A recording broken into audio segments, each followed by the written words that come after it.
All right, let's talk about what everyone seems to be talking about right now. We are talking about that big boom heard yesterday across the Midlands. Well, the United States Geological Survey says it was a sonic boom, but it's still not clear what exactly caused it in the first place, which is why News 19, we have been working around the clock, working to get some answers for you and to also explain how yesterday's sound could have been heard by so many people across the state of South Carolina. It's perplexing. News 19's Megan Doxius tonight talking about more. It was scary.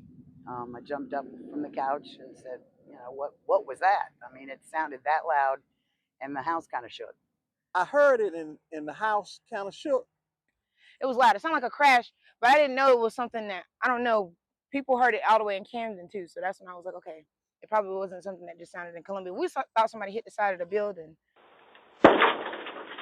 So what was that sound? The U.S. Geological Survey says a sonic boom.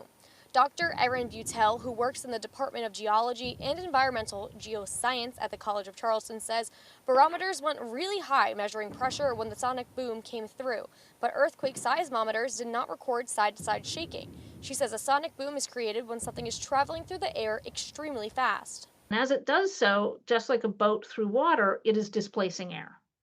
And when it gets going too fast, the air can't get out of the way fast enough. So it pushes, you've got air molecules, and they're normally like, yay! And then when that comes through, instead of being able to move out of the way, they clam up together. So you get all the air molecules stuck together, and this cone kind of shows how they travel away from whatever was squishing them together, in this case, an airplane. Clemson physics professor Dr. Amy Pope explains how fast something has to travel for the boom to be made. Or about 767 miles an hour. So any object that is traveling faster than 767 miles an hour is going to create a sonic boom whenever it goes supersonic. So how does the sound travel, and why was it heard everywhere?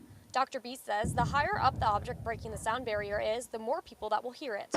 Warm air, the red, above the cold air. And so what happens is that that wave hits that warm air and bounces back down. And so even though it wasn't supposed to reach the ground, it might still reach the ground. And then it hits the ground and it keeps bouncing. So you can then hear it over a larger area. So maybe you didn't hear it, and here's why. You're like, how can that be? Well, there are buildings in the way. There's landscape, there's hills, there's valleys.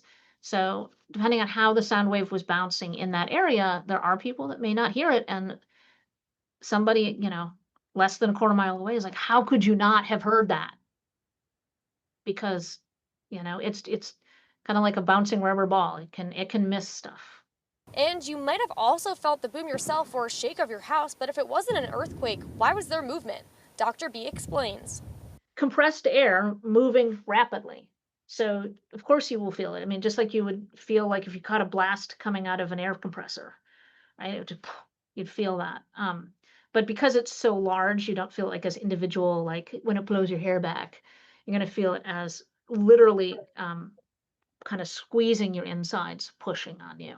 So the big question is, what was it? Both experts say it could be a meteor or a plane. Meteor is very likely for that. And typically you would see the light with it as well. But in this case, with the weather, perhaps not. Probably it was a combination of atmosphere and the plane, if it was a plane or meteorite, being at the right location at the right time to make it bounce all across the Midlands. News 19 is reaching out to other nearby military operations and aircraft companies. Reporting in Columbia, Megan Doxius, News 19, WLTX. That is so interesting. By the way, the American Meteor Society also tells us they received a video showing a contrail in the sky, but no fireball. And based on the timing of the sound in the contrail, officials say the boom was more likely caused by an aircraft exceeding the speed of sound. All right, that's an explanation. Let's go ahead and check in with Chef.